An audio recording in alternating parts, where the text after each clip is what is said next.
Papaano nga ba mag-load ng signal via Paymaya or Maya app? Hello everyone and welcome to my channel.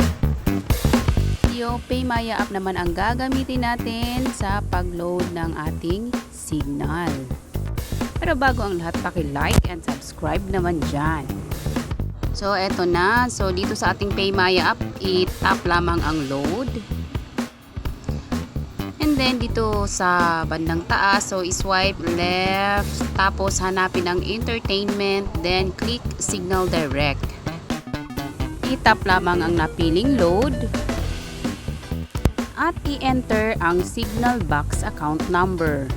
Siguraduhin tama ang na-input bago mag-continue. Then click lang natin continue and then antayin mag-load. So ayan, click continue ulit.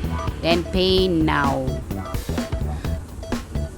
Tapos, antayin lamang na mag-confirm ang ating payment. Ayan, lumabas na ang ating payment ID. So, isave na natin ang receipt. So, nag-save talaga ako ng receipt, no? Just in case, no? Magka-aberya. So, ayan na. At dapat po nakabukas ang ating TV or signal box para ma-receive yung load. So, diretso na yan. Di kagaya dun sa GCash na pupunta pa tayo sa website.